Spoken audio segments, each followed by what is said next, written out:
እሺ ዛሬ የምንመለከተው ፊልጵስዩስ ምዕራፍ 3 ቁጥር 12 እስከ 16 ድረስ ነው ያለው። እሱን አድርገን እንጸልያለን። ፊልጵስዩስ ምዕራፍ 3 ከቁጥር 12 እስከ 16 ምዕራፍ 3 ቁጥር 12 እስከ 16 አሁን እንዳገኘው ወይም አሁን ፍጹም እንደሆንኩ አይደለም፣ ነገር ግን ስለ እርሱ በክርስቶስ ኢየሱስ የተያዝኩበትን ያን ደግሞ እይዛለሁ ብዬ እፈጥናለሁ። ወንድሞች ሆይ እኔ ገና እንዳልያዝኩት እቆጥራለሁ። ነገር ግን አንድ ነገር አደርጋለሁ፣ በኋላ ያለውን እየረሳው በፊት ያለውን ለመያዝ እዘረጋለሁ። በክርስቶስ ኢየሱስ ከፍ ከፍ ያለውን የእግዚአብሔርን መጥራት ዋጋ እንዳገኝ ምልክትን እፈጥናለሁ። እንግዲህ ፍጹማን የሆንን ሁላችን ይህን እናስብ። በአንዳች ነገርም ልዩ ሐሳብ ቢኖራችሁ እግዚአብሔር ይህን ደግሞ ይገልጥላችኋል። ሆኖም በደረስንበት በዚያ እንመላለስ። ፊልጵስዩስ ምዕራፍ 3 የምንመለከተው ምናልባት የዛሬውን ክፍል ከማየታችን በፊት ግን ትንሽ ሰመሪ ቢሰጣችሁ ጥሩ ነው። ፊልጵስዩስ ምዕራፍ 3 ቁጥር 1 እስከ 3 ድረስ እንደምታስታውሱት የጠቀሳቸው ውሾች፣ ሐሰተኞች፣ ክፎች የሚላቸው አሉ። ለእነሱ ባጸፋው መልስ ሲሰጥ እና እሱም የሚመካበትን ደግሞ ከቁጥር 5 እስከ 11 ድረስ ሲያቀርብ ነው የምንመለከተው። ስለዚህ ከቁጥር 1 እስከ 11 ድረስ በአብዛኛው ያለው ሐሳብ ሲጀምር ከነዚህ ከውሾች፣ ከሐሰተኞች እና ደግሞ ከክፎች ተጠበቁ ይላቸውና እነዚህ ሰዎች በስራቸው በስጋ ስራቸው ሊመኩ የሚወዱ ናቸው። እነሱ የሚመኩበት ነገር ካላቸው ከነሱ ነው ይበልጣለሁ፣ እኔ የምበልጥበትን ብሎ ከቁጥር 5 ጀምሮ የሚበልጥበትን ነገር ያስረዳል። እኔ በዘር ከመጣችሁ እንደነሱ ብቻ ሳይሆን እኔ እበልጣቸዋለሁ። በስምንተኛው ቀን የተገረዝኩ ነኝ፣ ከእስራኤል ዘር ነኝ፣ ያውን ከቢንያም ወገን የተወለድኩ ነኝ፣ ከዕብራዊ ነኝ እያለ የሚበልጥበትን የዘር ነገር ይነግራቸዋል። ስለ ሕግ ደግሞ ከተነሳ እኔ ፈሪሳዊ ነበር፣ ጠንቃቃ ሆኜ ሕግን መፈጽም መጠብቅ ነበርኩ። ስለ ለእግዚአብሔርና ለእግዚአብሔር ለሆነው ነገር ስለ መቅናት ደግሞ ካነሳችሁ የኢየሱስን ቤተክርስቲያን ማሳደድ ነበርኩኝ። ሕግ ስለ መፈጸም ደግሞ ከሆነ የምትናገሩት ያለ ነቀፋ ነበርኩ ብሎ በድፍረት እኔ እበልጣለሁ መመካበትን እስቲ ይቅረብ ካለ ብሎ ይናገራል። እና ከ7 እስከ 9 ግን ነገር ግን ብሎ ያዞረዋል ነገሩ። ነገር ግን ብሎ ይሄ ሁሉ ይጠቅም የነበረውን ነገር በሰው ፊት አንቱ፣ እርሶ፣ እሳቸው የሚያሰኘውን ነገር ፍጹም ብፁዕነታቸው የሚያስብል የሚመስል ነገር በሙሉ ስለ ጌታዬ ስለ ኢየሱስ ክርስቶስ ዕውቀት ብቻ አይደለም የሚለው፣ ከዕውቀት ሁሉ ስለሚበልጠው ትልቅ ዕውቀት ኢየሱስን ስለማወቅ እንደ ጉድፍ፣ እንደ ጉዳት፣ አዎ እንደ ጉድለት ቆጥሬዋለሁ ብሎ ይናገራል። ሁሉን ነገር አምጥቼ በስጋ ሰርቼ ደርሼበት የማገኘው ነገር ሁሉ ቢነጻጸር ኢየሱስን ከማወቅ ጋር ባመዛዝነው ይሄንን አጥቶ ወደዚህኛው መሮጥ ጉድለት ነው፣ ጉዳት ነው፣ ጉድፍ ሆኖ አግኝቼ ጥየዋለሁ ብሎ ይናገራል። ስለምን? ከእውቀት ሁሉ ስለሚበልጠው ስለ ኢየሱስ ክርስቶስ ዕውቀት እሱን አውቅ ዘንድ ብሎ ይናገራል። ታዲያ እንዲህ አይነቱ ሰው ምንድነው የምትፈልገው ብለው ሲሉት ቁጥር 10 እስከ 11 ድረስ ምንድነው የሚለው? ክርስቶስንና የትንሣኤውን ኃይል እንዳውቅ በስቃዩ ተካፋይ እንደሆነና በሞቱም እሱን እንድመስለው እመኛለሁ፣ ለሙታን ትንሣኤም እንድደርስ እናፍቃለሁ። እንዴት ያለ ሙሉ ጥንቅቅ ያለ ህይወት ነው ማለት! የቀደመውን ህይወቱን የሚያኮራ የሚመስለውን ነገር አሽቀንጥሬ ጥያለሁ ብሎ አሁን ሙሉ ለሙሉ ፊቱን አዝሮ ያንን እንደ ጉዳት ኪሳራ ቆጥሮ አንድ ነገር ብቻ የሚፈልግ ሰው ኢየሱስን ማወቅ፣ እሱን መምሰል፣ በልምምድ በተግባር ኢየሱስን መምሰል፣ ባካሄድ ኢየሱስን መምሰል ቢሆንለት ደግሞ ለሙታን ትንሣኤ ሙታን ተነስተው በአዲስ አካል በጌታ ፊት በሚቆሙበት በወዲያኛው ህይወት ለሙታን ትንሣኤ መድረስ እፈልጋለሁ ብሎ ይናገራል። እንዲህ አይነት ህይወት ይዞ ይሄንን እያራመደ በተግባር የሚሄድ ሰው ካያችሁ ልትቀኑበት ይገባል። እሱን መምሰል ግድ ይላል። ምን ነው እሱን ባረገኝ የምንለው አይነት ነው የሚሆነው። እና አሁን ምን ቀረው ታዲያ?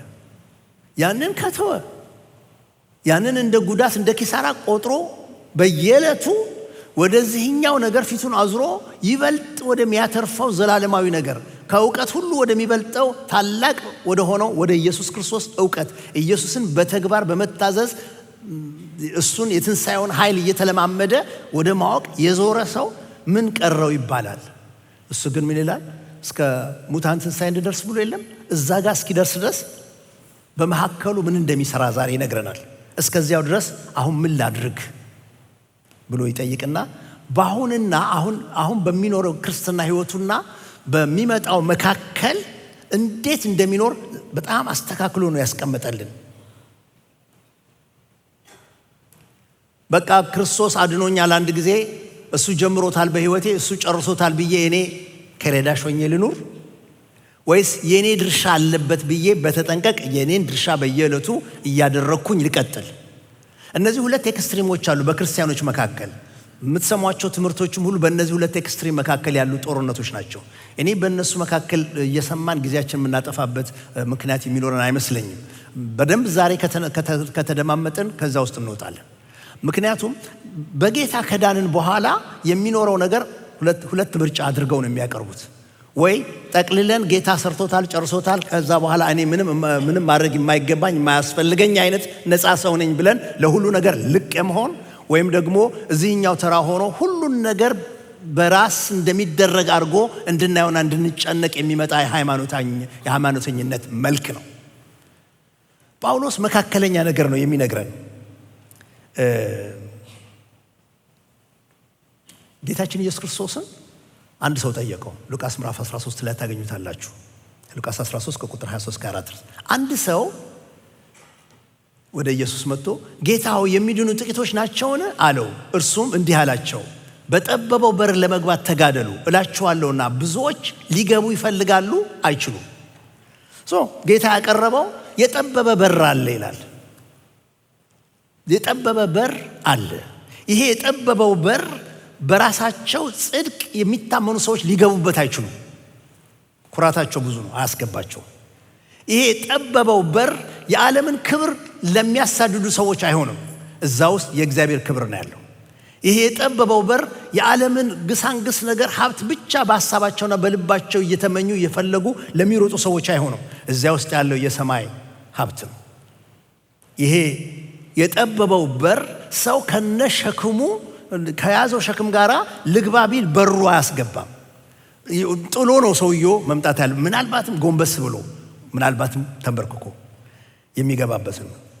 ልክ አሁን ካዝና ጋር ሰው ያሁኑ ካዝና እንዴት እንደሚሆን አላውቅም፣ ግን የድሮ ካዝና ማቀው ትልቅ ነው፣ ክብደቱ አቻየው ነው እና ብዙ ጊዜ ከታችን የሚቀመጠው ስትፈልጉ ተንበርክካችሁ ነው ካዝናውን ከፍታችሁ ሀብት የምታገኙት።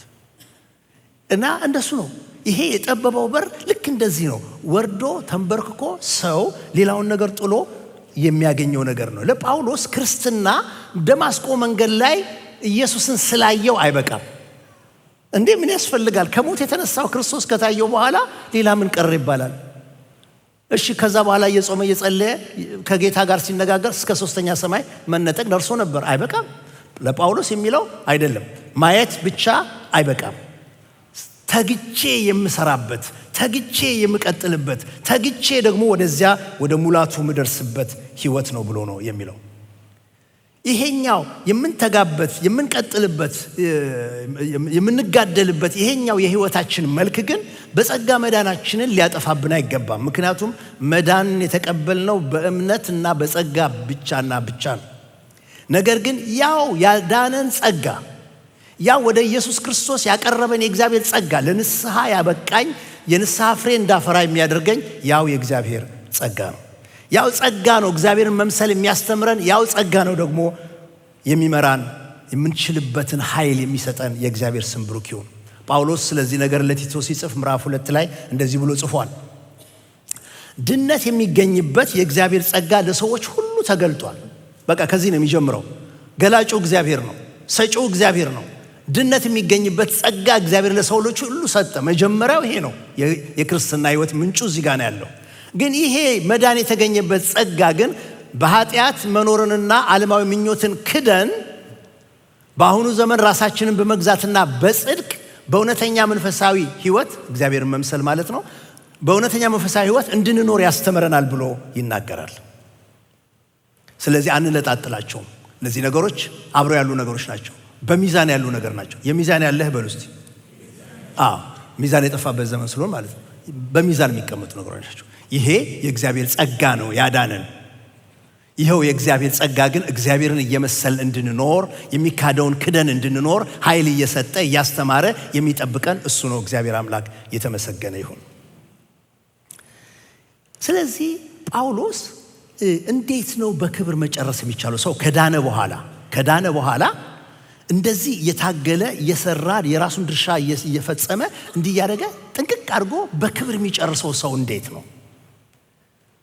ይሄ በጣም ማለት ህይወታችን መንፈሳዊ ህይወታችን እያደገ እየበሰል በጥሩ በመብሰል የምንጨርሰው እንዴት ነው?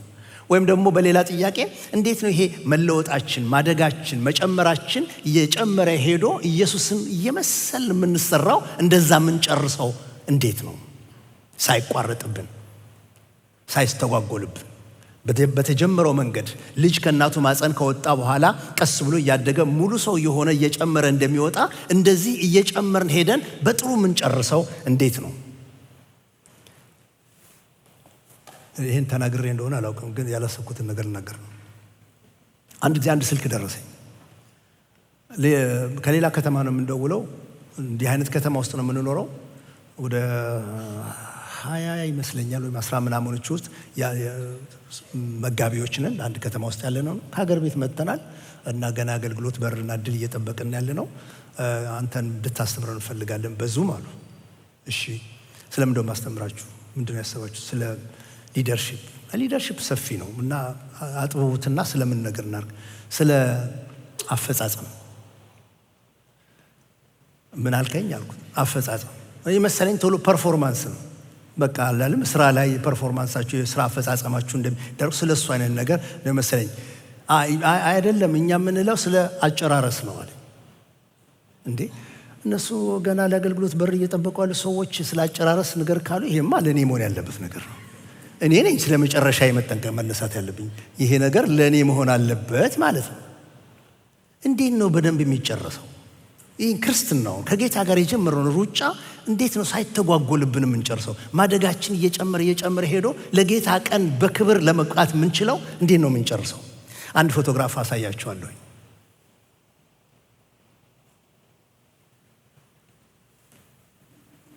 አመጣዋል። እሺ፣ ይሄ ዚዳን ይባላል። የፈረንሳዩ ተጫዋች ብሎ የጣሊያኖች ነው የነበሩና በጊዜው ያዩ ሰዎች ቢናገሩ ጥሩ ነው፣ ግን ያው እኔ ያቀርብላችኋለሁ። የፈረንሳዩ ተጫዋች ዚዳን ሚድፊልደር ነው፣ ደግሞ የፈረንሳይ ቲም መሪ ነው።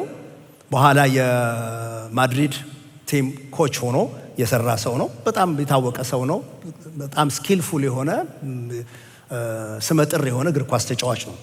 በ2006 የዓለም እግር ኳስ ዋንጫ ጊዜ ጣሊያንና ፈረንሳይ 1-1 ሆኑ። ሙሉን ደቂቃ ከዛ በኋላ ደግሞ የተጨመረላቸውንም ደግሞ ተጨማሪ ደቂቃ ጊዜ ሁሉ በ1-1 ቆዩ ማለት ነው። እና የዛለት ምንድነው የሆነው? በሹታውት ሪጎሬ በመምታት መፈጸም ስለሌለበት ያን ሹታውት በሚያደርጉበት ጊዜ የዚዳን የሱ አቻ ደግሞ ጣሊያኖቹ ጋር ያለ የታወቀ ተጫዋች አላቸው። ማርኮ ይባላል። ማርኮ ልክ የሚመጣጠነው የሚፎካከረው ተጫዋች ነው። ግን ብዙ ሰዎች ልብና ተመልካች ሀሳብ ያረፈው ፈረንሳይ ታሸንፋለች ብለው እየተጠባበቁ ነው ያሉት። በሹታውቱ ስኪልፉል የሆነ መሪ አላቸው። ድንገት እነዚህ ሁለቱ አጠገብ ላጠገብ ሲሄዱ የጣሊያኑ ምን እንዳለው እግዚአብሔር ይወቅ። በኋላ ብዙ አይነት ተብሏል። ብቻ የሆነ ነገር አንድ ነርቡን የሚነካ ነገር ነገረው ማለት ነው። ዞር ብሎ እንዲህ የምታዩት ደረቱን በቴስታ መታው እና ወዲያው ያኛው ይወድቃል። ዳኞቹ ይመካከሩና ይህን መቺውን ያስወጡታል። ከዛ በኋላ ውጤቱን መገመት ትችላላችሁ። ዋና ግባቸው፣ ዋናው አጥቂያቸው፣ አምበላቸው ነው የወጣው። ውጤቱ የሆነው 5-3 በሆነ ግብ ተሸንፈው ወጡ። የዛለት የመጨረሻ ግጥሚያው ነበር ለዚዳን። ከዚህ በኋላ ሪታየር ሊያደርግ የዓለምን ዋንጫ በልቶ በጥሩ ሁኔታ ሌጋሲውን አስቀምጦ በድል ሊወጣ ያለበት ነበር። ግን ያቺ ፈተናዋ ጊዜ መጣች እና ያንን አጣ። እንዴት ነው ወደ ሀገሩ የሚገባው? እንዴት ነው ወደ ህዝቡ የሚመለሰው? በጣም ከባድ ነው። ምንድነው ይህን የጀመርነውን የክርስትና ህይወታችንን ይህን የጀመርነውን ሩጫችንን ይህን የጀመርነውን ከጌታ ጋር ያለውን ጉዟችንን አገልግሎታችንን በክብር እንድንጨርስ የሚያስፈልጋል። ምን ብናደርግ ነው? ይሄ እናንተንም የሚያሳስባችሁ ነገር ነው ብዬ አስባለሁ። እኔም ጋር ያለ ሐሳብ ነው። ጳውሎስ ሁላችን የምንቀናበት አገልጋይ ነው ሲሉ ይበቃናል። ጳውሎስ ሁልጊዜ ሁላችን የምንቀናበት አገልጋይ ነው። ይህ ጳውሎስ የተባለው የህይወቱ ስኬት ሚስጥር ግን እዚህ ክፍል ውስጥ ነው ያለው። እዚህ ቦታ ላይ እንደተናገረው ሌላ ቦታ ላይ አልተናገረው።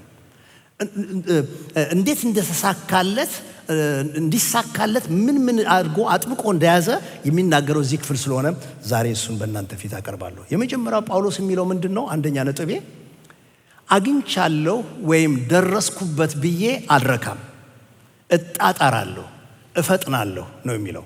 ጥቅሱን እናንብበው። ፊልጵስዩስ ምዕራፍ 3 ከ12-14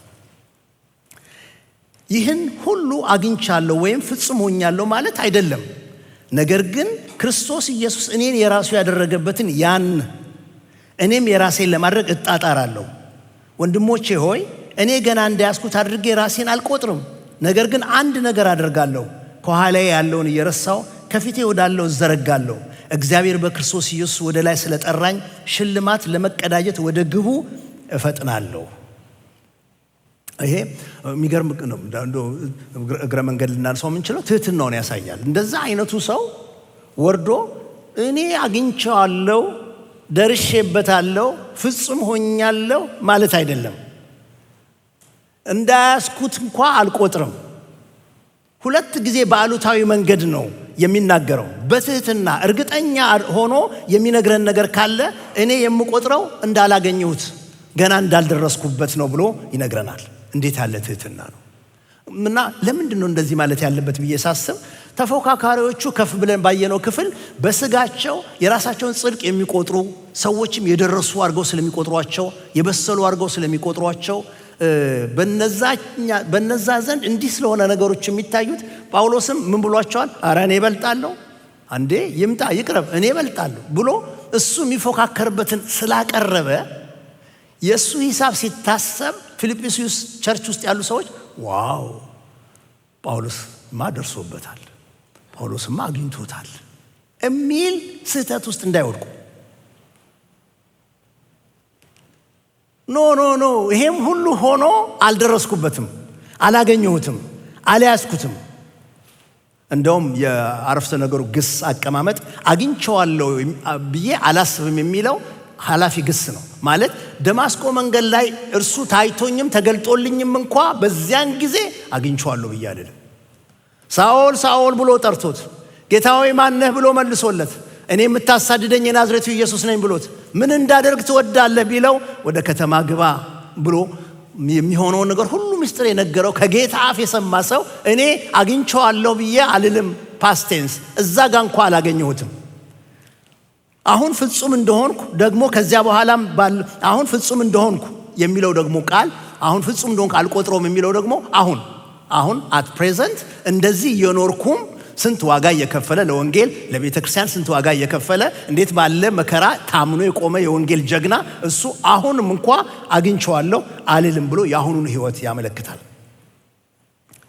እኔ የምለው በመንፈሳዊ ህይወታችን እያደግን እየጨመርን እየበሰልን ስንሄድ ወይም ሲሰማን ምን አይነት ስሜት ነው የሚመጣብን? አሜን። የሰዎች አድናቆት ሲመጣ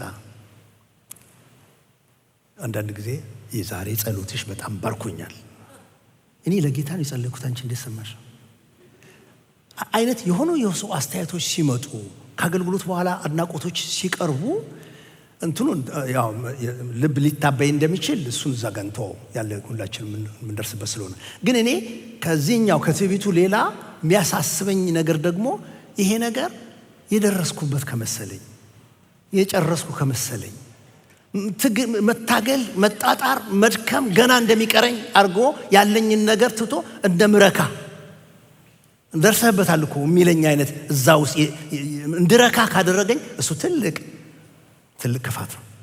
ጳውሎስ የሚለው እጣጣራለሁ፣ እፈጥናለሁ ነው የሚለው። እስቲ ክፍሉን እንደገና እኔ ላንብብላችሁና እናንተ ቁጠሩት። ስንት ጊዜ በመንፈሳዊ ማንነት በስሎ መገኘትን ያለማቋረጥ የሚተጋበት መሆኑን ለማሳየት የራሱን ድርሻ የጌታ እንዳለ ሆኖ የራሱን ድርሻ የሚያሳዩ ቃላቶችን ቁጠሩልኝ። እኔ ክፍሉን አነብላችኋለሁ ደግሜ የተነሳንበትን። ቁጥር 12 እስከ 14 ይህን አግኝቻለሁ ወይም ፍጽሞኛለሁ ማለት አይደለም፣ ነገር ግን ክርስቶስ ኢየሱስ እኔን የራሱ ያደረገበትን ያንም የራሴን ለማድረግ እጣጣራለሁ። ወንድሞቼ ሆይ እኔ ገና እንደያዝኩት አድርጌ ራሴን አልቆጥርም፣ ነገር ግን አንድ ነገር አደርጋለሁ፣ ከኋላዬ ያለውን እየረሳሁ ከፊት ወዳለው እዘረጋለሁ። እግዚአብሔር በክርስቶስ ኢየሱስ ወደ ላይ ስለጠራኝ ሽልማት ለመቀዳጀት ወደ ግቡ እፈጥናለሁ። ስንት ቆጠራችሁ? ቢያንስ 4 ቆጥራላችሁ አለ። ቢያንስ በቃ አደርጋለሁ፣ እኔ እጣጣራለሁ፣ አደርጋለሁ፣ እዘረጋለሁ፣ እፈጥናለሁ። ሩጫን የሚያመለክት ነገር ነው። በቃ የሩጫ ምሳሌ ነው ይዞ የሚመጣው። እነዚህ ቋንቋዎች ሩጫ ላይ ያሉ ነገሮች ናቸው። ይህ ከእግዚአብሔር ቃል ጋር የሚሄድ ነገር ነው። ከእግዚአብሔር ቃል ጋር የሚሄድ ነገር ነው። ጳውሎስ የክርስትናን ሕይወት በሽቅድድም ስፍራ ላይ እንዳለ ሩጫ ሲመስል እዚህ ጋር የመጀመሪያው አይደለም። አንደኛ ቆሮንቶስ ምዕራፍ 9 ላይ ታገኙታላችሁ። አንደኛ ቆሮንቶስ ምዕራፍ 9 ቁጥር 24 እስከ 25 ድረስ በሽቅድምድም ስፍራ የሚሮጡት ሁሉ እንዲሮጡ፣ ነገር ግን አንዱ ብቻ ዋጋውን እንዲቀበል አታውቁምን? እንዲሁም ታገኙ ዘንድ ሩጡ። በሽቅድምድም ስፍራ የሚሮጡት ሁሉ እንዲሮጡ፣ ነገር ግን አንዱ ብቻ ዋጋ እንዲቀበል አታውቁምን? እንዲሁም ታገኙ ዘንድ ሩጡ። ሩጡ። በቃ ክርስትናን ሕይወት የሚያሳየው በሩጫ ነው። ለመሸለም ሩጡ። ሁላችንም ሯጮች ነን። የምንሮጠው አንዱን ጠልፈን አንዱን ጥለን እኛ ቀድመን ለመጓዝ ሳይሆን፣ በውድድር መንፈስ ሳይሆን የምንሮጠው እግዚአብሔር እንድንሮጥበት ያዘጋጀልን ትራክ አለ። እኛ በመረጥነው ሳይሆን እሱ በመረጠልን፣ እኛ በፈቀድነው ሳይሆን እሱ በፈቀደልን ትራክ አለ የገባንበት። ጌታ እኛን ባገኘ በጠራ ቀን ያስገባን ትራክ አለ።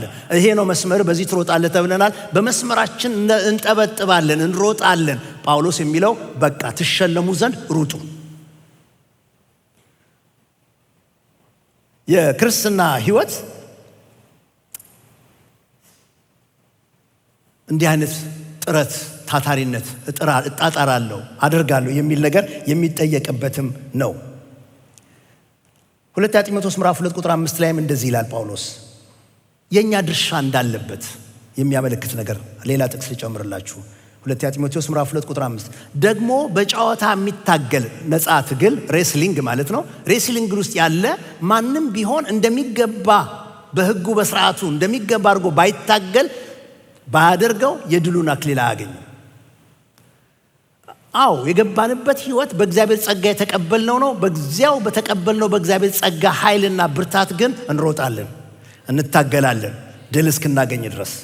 ለምንድን ነው ይህን ማድረግ የሚያስፈልገን? ግን ፐርፐዙን ይነግረናል ጳውሎስ። ይህ ሁሉ ጥረት፣ ይህ ሁሉ ግረት፣ ይህ ሁሉ ድካም፣ ይህ ሁሉ ልፋት ምንድን ነው ከተባለ ግን ጳውሎስ እዚህ ጋር የሚናገረውን ቶሎ ተናግረው ወደ ሁለተኛው ነጥብ ይገባላችኋለሁ። ቁጥር 12 ይህን አግኝቻለሁ ወይም ፍጽሞኛለሁ ማለት አይደለም፣ ነገር ግን አሁን ምክንያቱን ይናገራል። ክርስቶስ ኢየሱስ እኔን የራሱ ያደረገበትን ያን እኔም የራሴ ለማድረግ እጣጣራለሁ። ኮንቲኒየስ ቴንስ ነው። ክርስቶስ ኢየሱስ እኔን የያዘበትን የራሱ ያደረገበትን እኔም ደግሞ ለማግኘት እጣጣራለሁ ማለት ምን ማለት ነው? የኦሪጂናል ቋንቋ የሚናገረው ምንድን ነው? ጌታ ኢየሱስ ጳውሎስን ሲያገኘው ያዘው። ለሆነ ጉዳይ፣ ለሆነ ዓላማ፣ እሱ ላዘጋጀው ነገር እጁን አሳርፎ አጥብቆ ያዘው። ጉዳዩን እሱ ነው የሚያውቀው። ጠሪው ያዡ ጳውሎስን ያዘው ኢየሱስ ክርስቶስ በደማስቆ መንገድ።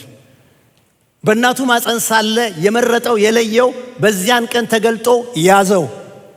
ክርስቶስ ኢየሱስ እኔን የራሱ ያደረገበት ይላል። እኔን የራሱ ያደረገበት መያዝ፣ እኔን የራሱ ያደረገበት ጉዳይ፣ ሐሳብ እኔም ደግሞ የኔ ገንዘብ እንዳረገው፣ በሱ ልብ ያለው ስለኔ፣ በሱ ዘንድ ያለው ጉዳይ ስለኔ፣ እኔን የያዘበት መያዝ ብቻ እንዳይሆን እኔም ደግሞ እንዲያዝለት፣ እኔም ደግሞ እንዲይዘው። እንዴ ሕፃኑን ልጅ መንገድ ስናሻግረው እጁን ይዘው ነው እናሻግረው የለ እንዴ? እና ልጁ የሚሻገረው እሱ በያዘው ነው አባትየው በያዘው ነው? አባትየው በያዘው ነው። ግን ደግሞ ከልጁ ትጠብቃላችሁ፣ እጁን ሰጥቶ እንዲሰጣችሁ አድርጋችሁ እንደዚህ ምናምን ቢል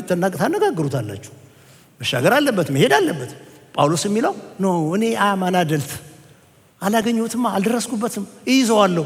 ኢየሱስ እኔን የራሱ ያደረገበትን ያንን ፐርፐዝ፣ ያንን ፈቃድ፣ ያንን ሐሳብ፣ ያንን ጉዳይ፣ ያንን ክብር የራሴ እንዳደርገው እንድወርሰው ሆኖልኝ እንድቀበለው እኔም ደግሞ ይህን አድርጋለሁ።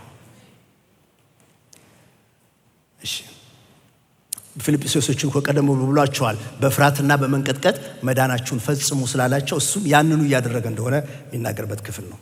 ቁጥር 14 ነው ፊልጵስዩስ 3:14 እግዚአብሔር በክርስቶስ ኢየሱስ ወደ ላይ ስለጠራኝ ሽልማት ለመቀዳጀት ወደ ግቡ እፈጥናለሁ።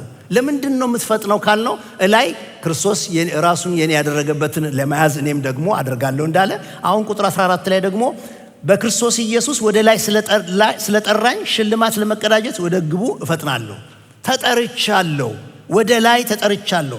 ከላይ ደግሞም ወደ ላይ ጥሪ ደርሶኛል።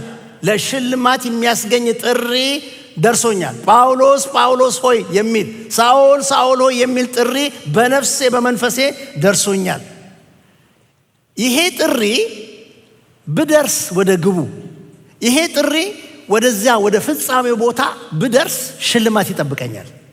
ልክ ሯጮቹ ሲሮጡ ሽልማት እንደሚያስቡትና ለዚያ ሽልማት እንዲበቁ እንደሚሮጡት እንደዚያ ጳውሎስ ሽልማት ይጠብቀኛል። አያም ራኒንግ የሮጥኩኝ ነው፣ ሽልማት ስለሚጠብቀኝ እኔም ወደ ግቡ ወደ መጨረሻው ሪባን ተቆርጦ ወደሚጣልበት ደርሼ ወደምቆምበት አሸንፌ ወደምደርስበት ወደዚያ እፈጥናለሁ። አያችሁ፣ የተጠራንበት ጥሪ አለ፣ የገባንበት ጥሪ አለ። አንዳንዶቻችን በዚህ አንዳንዶቹ በዚያ እግዚአብሔር ፈቅዶ ይዞን ያስገባን መስመር አለ። በዚያ መስመር ላይ እስከ መጨረሻው እንድንሮጥ እግዚአብሔር ይፈልጋል። እስከ መጨረሻው እንድንፈጥን እግዚአብሔር ይፈልጋል። ለምን? የተጠራንበት ጥሪ፣ የተሰጠን አደራ፣ የተሰጠን ህይወት መጨረሻ ላይ ሽልማት አለበት። ክብር ለእግዚአብሔር ይሁን። እዚያ ሽልማት ጋር ለመድረስ እኔ እሮጣለሁ። ትልቁ ጥያቄ ምን ያህል እንጣጣራለን የተያዝንበትን ለመያዝ፣ ያንን ገንዘባችን ለማድረግ፣ ወደዛ ሽልማት ለመድረስ ምን ያህል እንፈጥናለን? ስለዚህ ጳውሎስ እኔ ደርሼበታለሁ ብዬ አልታክትም፣ ደርሼበታለሁ ብዬ እንደደረሰበት ራሴን ቆጥሬ አልረካም። ጌታ በቃ እንደዚህ የሚፈልግ የሚጠማ የሚራብ አብልጦ የበለጠ ነገር የሚፈልግ መንፈስ ይስጠን። በእውነት አግኝቻለሁ ደረስኩበት ከሚል ክፉ ሐሳብ፣ የሥጋ ሐሳብ እግዚአብሔር ይሰውረን። ሁለተኛ ነጥብ ላካፍላችሁ። ጳውሎስ ሁለተኛው የእሱ ሚስጥር፣ የህይወቱ ሚስጥር፣ የስኬቱ ሚስጥር አንደኛው አለመርካት ነው። ደረስኩበት አግኝቻለሁ አለ ማለት ነው። ወደ ግቡ መፍጠን፣ መሮጥ፣ መጣጣር ነው። ሁለተኛው ግን በመሰጠት አንድ ነገር አደርጋለሁ ይላል። fully committed to one፣ ለአንድ ነገር በመሰጠት ይህን አደርጋለሁ ይላል። ቁጥር 13-14 ደግመን እናንብበው። እንደዚህ ይላል፣ ወንድሞች ሆይ እኔ ገና እንዳያስኩት አድርጌ ራሴን አልቆጥርም፣ ነገር ግን አንድ ነገር አደርጋለሁ በሉ እስቲ። እንደገና አንድ ነገር አደርጋለሁ፣ ከኋላዬ ያለውን እየረሳው ከፊቴ ወዳለው እዘረጋለሁ። እግዚአብሔር በክርስቶስ ኢየሱስ ወደ ላይ ስለጠራኝ ሽልማት ለመቀዳጀት ወደ ግቡ እፈጥናለሁ። ፈለኩት መካከል ላይ ያለውን አረፍተ ነገር ነው። ነገር ግን አንድ ነገር አደርጋለሁ፣ ከኋላ ያለውን እየረሳው ወደፊቴ ወዳለው እዘረጋለሁ። ጳውሎስ እንዴት ነው እፈጥናለሁ፣ እንደረደራለሁ፣ ሮጣለሁ፣ እቸኩላለሁ የምትለው እንዴት ነው? ይሄን እንዴት ነው የምታደርገው? how to do it። ይሄን የምታደርግበትን ነገር ብላችሁ ጠይቁት። ሚስጥሩን እዚህ ጋር ይናገራል። አንድ ነገር አደርጋለሁ፣ ብዙ ነገር አይልም። አንድ ነገር አደርጋለሁ፣ ብዙ ነገር አይልም። ይሄ በጣም ትልቅ ኮሚትመንት ይጠይቃል። ለአንድ ነገር ኮሚትመንት ይጠይቃል። ይህ ዘመን እኮ አማራጭ ሲኖርህ ነው ጥሩ። ዓለም የሚመክረን እኮ አማራጭ ሲኖረን ነው። ህይወታችንን በተከፋፈለ ሐሳቡ ስንወጥርና ይሄ ካልሆነ ይሄኛው፣ ይሄ ካልሆነ ይሄኛው፣ ይሄ ካልሆነ ይሄኛው የምንለው ነገር እሱ ስማርትነት ይመስላል። በመንፈሳዊ ህይወታችን ግን ጳውሎስ የሚለው ለስኬት የምንበቃው ለአንድ ነገር ስንሰጥ ነው። ህይወታችንን በጣም ወጥሮ የሚያበላሽብን ነገር አለመሰጠት ነው። ትንሽም ነገር ይሁን በሰው አይን ግን ያን ከእግዚአብሔር የተቀበልነው ነገር ኮሚትድ ሆነን ስናደርገው ይጨመራል። ዋጋ እናገኝበታለን፣ ሽልማት እናገኝበታለን፣ ትርፍ እናገኝበታለን። አለመሰጠት ነው በጣም የብዙ ሰው ችግር። ስጦታ ሳይኖረው፣ ጸጋ ሳይኖረው፣ እግዚአብሔር ሳያስበው ከሌሎች ያነሰ ነገር አድርጎለት ሳይሆን ለሁላችንም በተሰጠን በክርስቶስ ኢየሱስ የጸጋ ሙላት ተካፋዮች ነን። ነገር ግን ኮሚትመንት ይጠይቃል። እነዚህ አኒማል ዶክመንተሪ ስታዩ የእንትኖችን ዋይልድ ላይፎችን ያሳያቸዋልና ወይ አንበሳ ወይ ነብር አንድ የሆነ ነገር ሊበላ ፈልጎ አንድ ብዙ መንጋ ሲመጣ ካየ ወደ ሁሉም መንጋ የሚያይ ትልቅ አይን አይሰጠውም።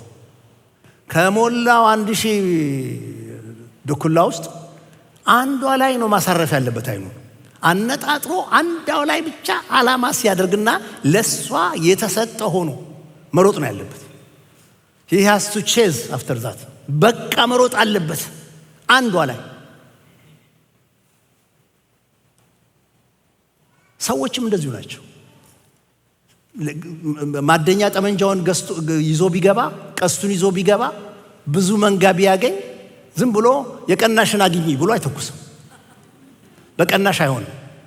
ማነጣጠር ይጠይቃል ለሁላችሁ። እና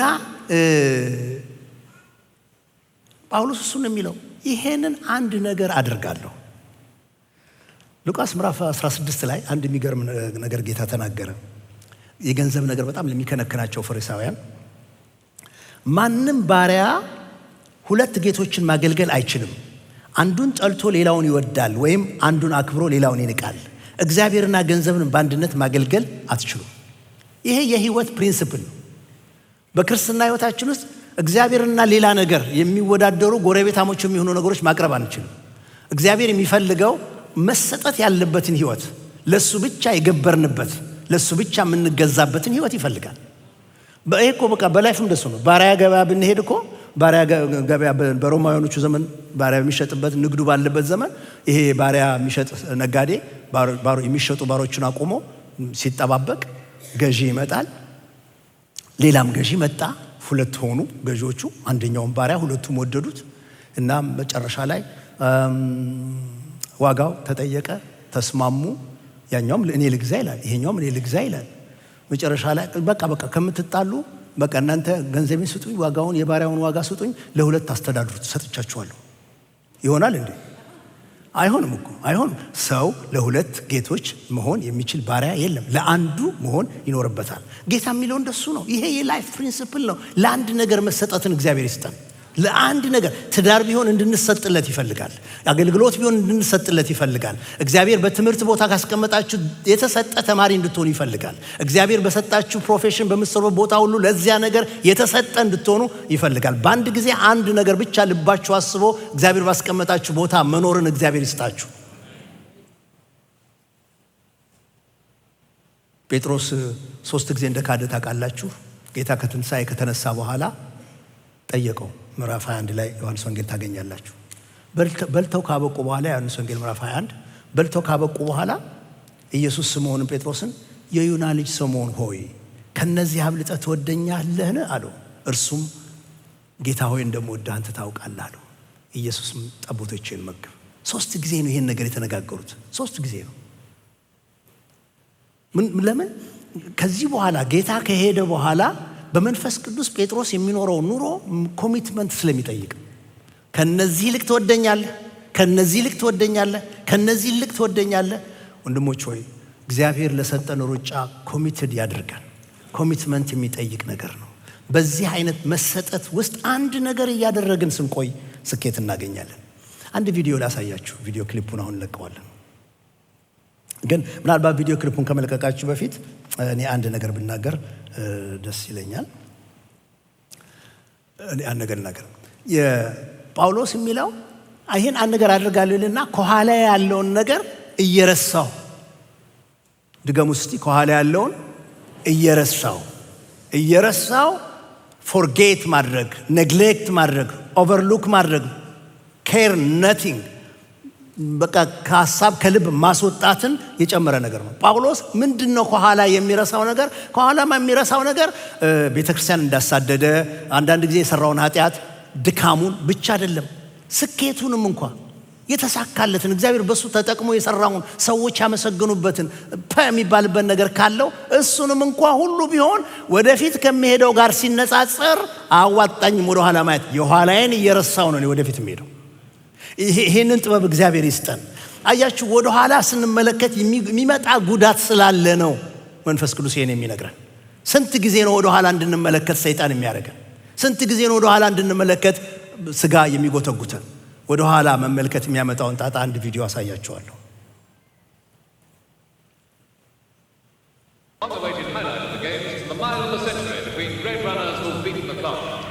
Everyone knew, of course, that this race was bound to end with a tremendous duel between the world's only under 4-minute men, John Landy of Australia, holder of the world record, and Roger Bannister, first man to break the 4-minute hoodoo. The end of the first lap, Landy goes out in front, setting a killing pace to try and blunt the famed Bannister finishing burst. The final lap.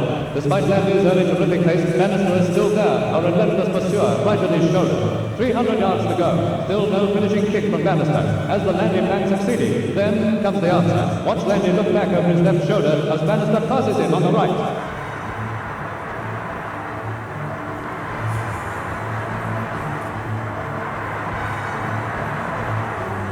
Master Lauda wins by 3 yards in 3 minutes 51 seconds, just outside the world record. Landy too cracks the 4-minute mile. Bannister congratulates his great rival.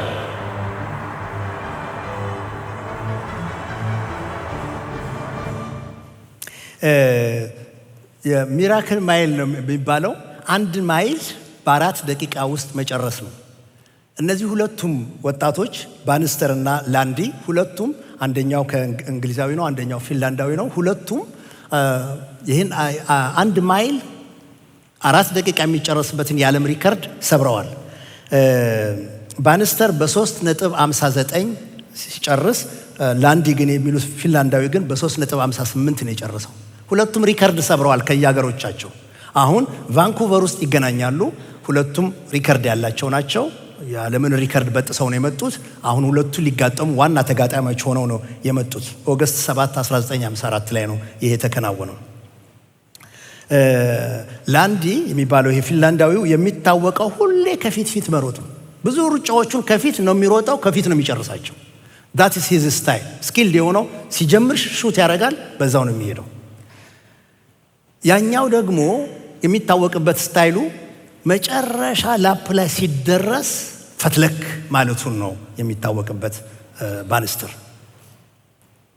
እነዚህ ሁለቱ በሚወዳደሩበት ጊዜ እዚህ ላይ እንዳያችሁት ከፊት ይሮጥ የነበረው ላንዲ የሮጠ የመጨረሻው ላፕ ጋር ሲደርስ ሊደርስበት አልቻለም። አንድ ቦታ ላይ በ15 ፊት ሁሉ ይቀድመዋል። በቃ ሊደርስበት አልቻለም። ግን ድንገት ወደ ግቡ በሚደረስበት ቅርብ ቦታ ላይ የተፎካካሪው እንትን ኮቴ ጠፋበት፣ መስማት አቃተው እና የት እንዳለ ማወቅ ስለፈለገ ዞር አለ። በስተግራው በኩል አይታችሁታል ብዬ አስባለሁ። ልክ ዞር ሲል ይሄኛው በቀኝ በኩል ነበር፣ ሄደ። ሊደርስበት አልቻለም። ለምን? ዞር ያለ ሰው ተመልሶ መጥቶ ከፊቱ ያለውን አደጋ አይቶ እንደገና ኃይሉን አጠነካክሮ እስኪነሳ ድረስ የትየሌሌ ነው። ገባ፣ ቀደሙ። የዛን ቀን በቃ እንደዚህ ነው የሆነው። በቃ ትልቅ ነገር ነው የሆነው። ይሄንን ስሙኝ። ሁለቱም የነበረውን 4 ደቂቃ በጥሰዋል። ሁለቱም የሚመሰገኑ ሆነዋል። ግን በዚያ ዕለት ዞር በማለቱ ምክንያት ስለሆነ ይሄኛው ያጣው። ቫንኩቨር ከተማ ውስጥ ስትሄዱ የምታገኙት ከብሮንዝ የተሰራ ሐውልት አለ። 2 ሰዎች ሯጮች ናቸው። አንደኛው ወደ ቀኝ እንደዚህ ዞሮ በግራ በኩል እንደዚህ ዞሮ ያያል። ይሄኛው ደግሞ ወደፊት ትንሽ ገፋ ብሎ ሁለቱም ጎን ለጎን በመዳብ በብሮንዝ ሰርተውላቸዋል። የሚገርም ነገር ነው። እና በዛን ጊዜ ወደ ግራው የዞረው ላንዲ ሲናገር ምን አለ? እንግዲህ አለ ግሬስፉሊ ነው የተቀበለው። እንግዲህ ወደ ኋላ በመዞር ምክንያት የብሮንዝ ሐውልት የተሰራለት ብቸኛ ስፖርተኛ ሆኛለሁ ማለት ነው አለ ማለት ነው። ይህ ከጌታ ቃል ጋር ይስማማል። ሉቃስ ምዕራፍ 9 ቁጥር 61 እና 62 ላይ አንድ ጥቅስ ታገኛላችሁ። ሌላውም ሰው ጌታ ሆይ መከተልስ እከተልሃለሁ፣ ነገር ግን ልመለስና መጀመሪያ የቤቴን ሰዎች እንድሰናበት ፍቀድልኝ አለ። ኢየሱስ ግን እርፍ ጨብጦ ወደ ኋላ የሚመለከት ሰው ለእግዚአብሔር መንግሥት የተገባ አይደለም። በቃ ቁርጥ ያለ ነገር ነው። በጣም ቁርጥ ያለ መመሪያ ነው። ሰው ወደ እግዚአብሔር መንግሥት መግባት ከፈለገ ደርሼበታለሁ ብሎ ቁጭ ብሎ አይሆንም። መታገል አለበት። ያውም ሲታገል ደግሞ ኮሚትድ ሆኖ ወደ ግራ የለም፣ ወደ ቀኝ የለም፣ ወደፊት። ወደ ኋላ የሚያይ ሰው እርፍ ተይዞ ወደፊት ነው የሚታረሰው። እርፍ ይዞ እንደዚህ የሚል ሰው ወደ ኋላ እያየ እንደማያደርገው እንደዛው ነው። ሄር ኢዝ ዘ ፕሪንሲፕል። ጌታን የተከተለ ሰው፣ ጌታን የተቀበለ ሰው፣ ከጌታ ጋር መንገድ የጀመረ ሰው፣ የሰማያዊ ጥሪ የደረሰው ሰው፣ ክርስቶስ የተገለጠለት ሰው ያለው አማራጭ አንድ ወደፊት ነው። እኔ የምለው ይሄ እርፍ ምናምን ስንል አሁን የእርሻ ነገር ስለሆነ ምናልባት ለሁሉ ግልጽ ላይሆን ይችላል። በመኪና ላምጠው። መኪና ስንነዳች ሬር ቪው ሚረር አለች አይደል? እዚህ ሾፌር አጋለችው ቁልጭ ለምታምር ነገር ደስ የምትል ደስ ትላለች። በቃ ነገሯ ራሷ ክፈፏ ምናምኗ ከተወለወለች አትቆሸሽም፣ ደስ ትላለች። አንዳንድ ቀን አይናችንን እናይበታለን፣ ጥርሳችንን እናይበታለን፣ ደስ ትላለች። ግን በእሷ እየተጠቀምኩኝ ወደፊት መሄድ እችላለሁ ወይ? ይቻላል ወይ? እንዴ ሰፊ መስታወት ከፊት እያለልኝ፣ አገር የሚያሳይ መስታወት እያለልኝ፣ ሳልጋጭ በሰላም በጤና የምደርስበት መስታወት እያለልኝ ለምንድን ነው በዚህኛው የምሞክረው? ግን ይገርማችኋል፣ የብዙዎቻችን ህይወት በሬር ቪው ሚረር ብዙ ይቸጋገራል። በቃ ሰይጣን ያመጣል። እንደውም በዚህ ዘመን እኮ ሕክምና ወይም ሌላ ነገር የሚመስለው እኮ ወደ ኋላ ይጎትተዋል። የሆነ ነገር ችግር አለ የሚል ስትነግራቸው ወደ ኋላ ጎትቶ እናት እንዲህ ነበረባቸው፣ አባት እንዲህ ነበረባቸው፣ እናንተ ቤት እንደዚህ የሆነ ሰው አለ፣ አንተ አንዳንዴ በልጅነት እንደዚህ ነገር ውስጥ ገብተሃል ከሆነ 6-7 ጥያቄ በኋላ አዎ ከዛ በኋላ ቃልለው ወደዛ ነገር ውስጥ ወደ ኋላ ነው የምንጎትተው። እንዴት አድርገ ነው ወደ ኋላ እየጎለጎልክ ወደፊት የምትሄደው?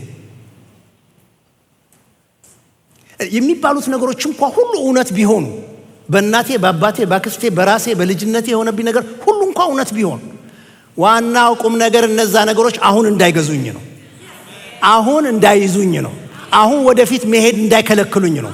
ነገሩ ያለው እዚህ ጋር ነው እንጂ የኋሎቹን ነገር በመጎልጎል የማመጣው ነገር ስለሌለ ነው። እርሳው።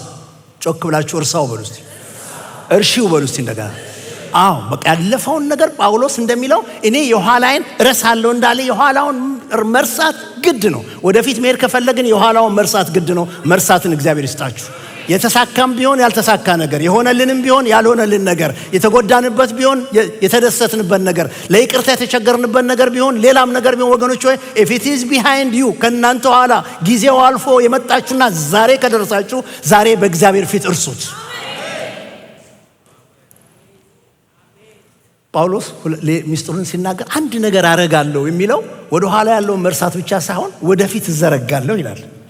ይሄ ወደፊት እዘረጋለሁ በኦሪጂናል ቋንቋው straining toward, reach out, reach forth ወደፊት በቃ አንድ ነገር ለማግኘት የምንወጠርበት የምንጣጣርበት የምንዘረጋበት ነገር የሚያሳይ ነገር ነው።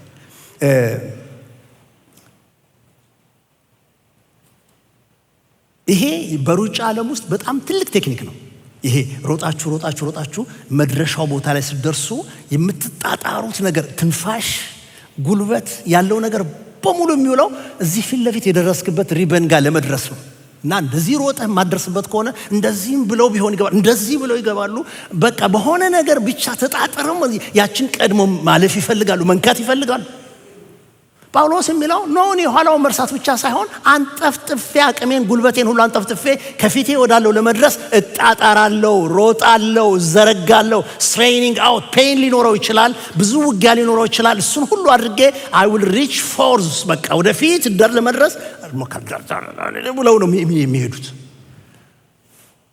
ምናልባት በደንብ ካልገለጽኩት አንድ ቪዲዮ አዘጋጅቼላችኋለሁ። ቪዲዮ ልቀቁት እስቲ።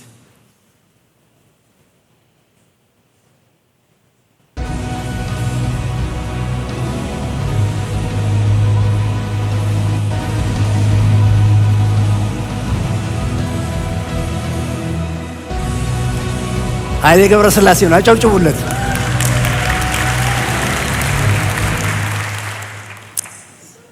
አይገርምም? አያችሁታል? ተሯሩጦ ስንት ማይሉን ሄደው እዛ ጋር ሲደርሱ እኩል ናቸው። ግን በሆነ ደቂቃ እሱን ያለበትን ነገር አይታችኋል። እንደዚህ ብሎ ይሄ ሁሉ እንትኑ አጥንቶቹ እስከሚታዩ ትንፋሹ ወጥሮ ነው የመጣው።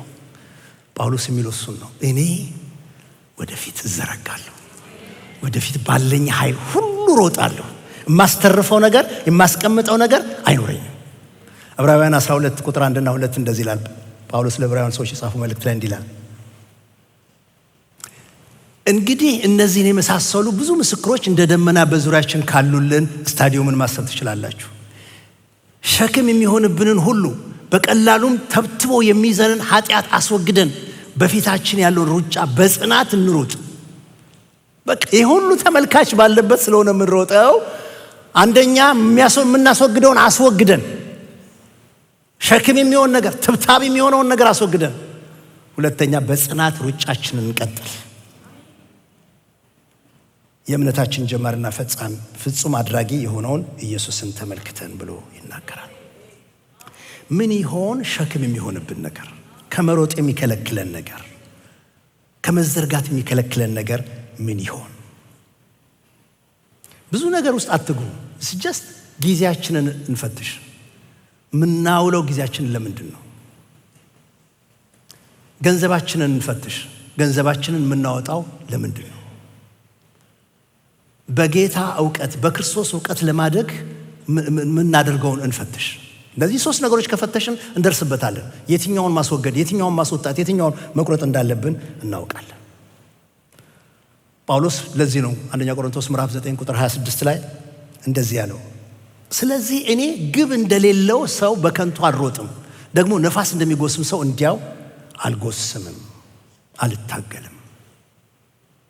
በቃ ለአንድ ነገር ተሰጥተን የኋላውን እየረሳን ለፊቱም ማንዘረጋ ከሆነ ጳውሎስ የሚለው ግብ እንደሌለው ሰው በከንቱ መሮጥ ነው የሚሆነው። ከነፋስ ጋር ቦክስ ግብ እንደሚገጥም ሰው ይሆናል። ጌታ ከዛ ይጠብቀን። የትኛው አይነት ሯጭ እንሆን? ዓላማ እንዳለው ወይስ እንደሌለው? ሸክሙን አስወግዶ ሩጫውን በጽናት እንደሚሮጠው ወይስ ነፋስ ጋር እንደሚታገለው? ዮሴፍን አስቡት። ዓላማ ነበረው። እግዚአብሔር የወደፊቱን እንዳየው እሱም አይቶ ነው የኖረው። ወንድሞቹ የሆነ ቦታ ላይ መጥተው በቃ የወንድሞችህን እንዳትጎዳ ይልሃል አባትህ ብለው እንደሚነግሩት አይነት ነገር አልነበር። እሱ ልክ እነሱ እንደሱ ሲሉ ምን ነካችሁ? ይሄ እኮ እናንተ ለጉዳት አድርጋችሁት ከሆነ እግዚአብሔር እኮ ለሰው ማዳን አድርጎታል። አገር የሚተርፍበት ነው ያደረገው። ምንም የሚደርስባችሁ ነገር የለም። ገና የሚቀጥል የረሃብ ዘመን አለ፣ በህይወት ትኖራላችሁ ብሎ እግዚአብሔር እንደሚያየው ነው የሚያየው። እግዚአብሔር የሩቁን ማየት ይስጠን። እግዚአብሔር እንደሚመለከተው መመልከት ይስጠን። የወደፊቱን የምናይበት አይኖች እግዚአብሔር ይትከልልን። ሶስተኛው የጳውሎስን ምስጢር ላካፍላችሁና እጨርሳለሁ። ጳውሎስ የሚለው ሶስተኛው ያልደረስኩበት ነገር ካለ እግዚአብሔር በጊዜው ይገልጥልኛል ነው የሚለው። አንዱ የህይወት መመሪያ እሱ ነው። ሁሉም ባንዴ አናቅም። የማናውቀው ነገር ካለ ባለማወቃችን መጣላት የለብንም። ባለማወቃችን ግን እግዚአብሔር ይገልጥልኛል ብለን መኖር ነው ያለብን። ጳውሎስ እንደዚህ ነው የሚለው ፊልጵስዩስ ምዕራፍ 3 ቁጥር 15 እስከ 16 እንዲህ ይላል፣ እንግዲህ እኛ ብስለት ያለን ሁላችን ነገሮችን በዚህ ሁኔታ ማየት ይኖርብናል። በአንዳንድ ነገር የተለያየ አስተሳሰብ ቢኖራችሁ እግዚአብሔር እርሱንም ይገልጥላችኋል። ሆኖም በደረስንበት በዚያ እንመላለስ። እንዴት አስገራሚ መመሪያ ነው! ምክንያቱም ቸርች ውስጥ ያለው ሰው ሁሉ አንድ አይነት ደረጃ ሊሆን አይችልም። ሁላችንም አንድ አይነት መረዳት ላይኖረን ይችላል። ስለዚህ ይሄንን የሚልበት ዋናው ነገር ህብረቱ የፊልጵስዩስ ቸርች እንዴት ነው እንደዚህ አይነት ልዩ ልዩ አይነት አመለካከት፣ ልዩ ልዩ አይነት ደረጃ የመረዳት ደረጃ ላይ ያሉ ሰዎች ህብረታቸውን ጠብቀው መኖር የሚችሉበት ብሎ የሚናገረው። እኔ እንደዚህ የኋላዬን እየረሳ ወደፊት የምዘረጋው ወንድማችሁ ከኔ ጋር እናንተም እንደዚህ የምትሮጡ ሁሉ እንደዚህ የምትሮጡ ሁሉ አልረካሁም ብላችሁ እየጣራችሁ እየፈጠራችሁ ያላችሁ ሁሉ ከኔ ጋር አብራችሁ የምትጥሩ በሙሉ እኛ ሁላችን ብስለት ያለን ሁላችን ይሄ ስፒሪቹዋል እንትን ነው፣ ግሮዝ ነው፣ ማቹሪቲ ነው። የምትበስሉ ራሱንም ጨምሮ እንደዚህ የበሰልን ሁሉ መንፈሳዊ የሆንን በሙሉ እይታችን እንደሚከተለው ይሁን ብሎ ሁለት ነገር ይነግራቸዋል። ቸርች ውስጥ ሁሉ እኩል ባይሆን እይታችን እንደዚህ ሁለት ይሁን ብሎ ሁለት ነገር ይነግራቸዋል። አንደኛ በአንዳንድ ነገር የተለያየ አሳሰብ ቢኖራችሁ እግዚአብሔር እሱንም ይገልጥላችኋል። ችግር የለም። አንድ ነገር አልገባ ቢለኝ ምን ችግር አለ? ከወንድሜ ጋር ከእህቴ ጋር መጣላት የለብኝም። እግዚአብሔር ስለሚገልጠው። ጌታ የሚናገር አምላክ ነው የሚገልጥ አምላክ ነው። የተቀበልነው መንፈስ እኮ ዮሐንስ ወንጌል ምዕራፍ 16 ቁጥር 13 ላይ የሚለው የእውነት መንፈስ በመጣ ጊዜ ወደ እውነት ሁሉ ይመራችኋል፣ ከራሱ አይናገርምና የሚሰማውን ብቻ ይናገራል፣ እንዲሁም ወደፊት ስለሚሆነው ነገር ይነግራችኋል። የሚገልጥ መንፈስ አለ፣ የሚናገር እግዚአብሔር አለ በመካከላችን ያለ። በእያንዳንዳችሁ ሕይወት ውስጥ ያለ አንድ ሰው የተለየ ሐሳብ ካለው እግዚአብሔር እርሱንም ይገልጥለታል። ደግሞ ሆኖም በደረስንበት እንመላለስ። ግን ይሄ በደረስንበት እንመላለስ ምን ማለት ነው? ኦልሬዲ እዚህ ድረስ እስኪመጣ ድረስ የተቀበለው እውነት አለ። እዚህ ድረስ እስኪደርስ ድረስ ያገኘው ብርሃን አለ። እዚህ ድረስ እስኪደርስ ድረስ የተቀበለው ዕውቀት አለ። ይሄንን አይጣለው። ይሄንን ትቶ ወደ ኋላ አይመልከት። ይሄንን ይዞ ወደፊት የሚቀጥልበትን እግዚአብሔር እስኪገልጥለት ድረስ በዚህ ይመላለስ። ማለት በብርሃን ተመላለሱ፣ በጥበብ ተመላለሱ፣ በፍቅር ተመላለሱ እንደሚለው ሳይቆም ወደ ኋላ ሳይመለከት መሄዱን ይቀጥል፣ መመላለሱን ይቀጥል። በደረሰበት በተረዳው እየታዘዘ እየጸለየ እየለመነ ይቀጥል። ወገኖች ህብረት የሚተርፈው እንደሱ ሲሆን ነው። እንዲህ አይነት የበሰለ አመለካከት ሲኖረን ህብረታችን ይጠበቃል፣ ቤተሰቡ ይጠበቃል።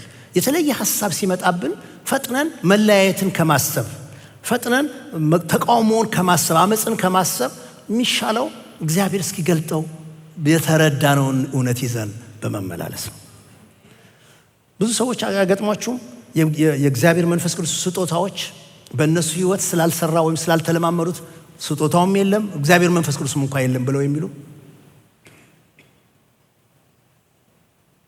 አንዳንዱ ያገኘውን መብል ሁሉ ይበላል፣ አንዳንዱ ደግሞ እየለየ ይበላል። በዚህ መለያየት አለብን። አንዳንዱ ቅድስናን ካለባበስ ጀምሮ ያየዋል፣ አንዳንዱ ቅድስና የልብ ጉዳይ ነው ብሎ ይሄዳል። ብዙም ያነጋግሩን ነገሮች አሉ። እነዚህ ሁሉ እርስ በርሳችን በህብረት ቆይተን በደረስንበት እየተመላለስን ለገባን እውነት እየታዘዝን ጸንተን ብንኖር እግዚአብሔር ይገልጥላችኋል። እግዚአብሔር ይመስገን፣ የሚገልጥ አምላክ አለ። ይሄ ደግሞ ያዕቆብ ከሚለው ጋር ይስማማል። ያዕቆብ ምዕራፍ 1 ቁጥር 5 ላይ እንደዚህ ይላል፣ ከእናንተ ማንም ጥበብ ቢጎድለው ሳይነቅፍ በልግስና ለሁሉም የሚሰጠውን እግዚአብሔርን ይለምን፣ እሱም ይሰጠዋል። እግዚአብሔር ይሰጥሃል፣ እግዚአብሔር ይሰጥሻል።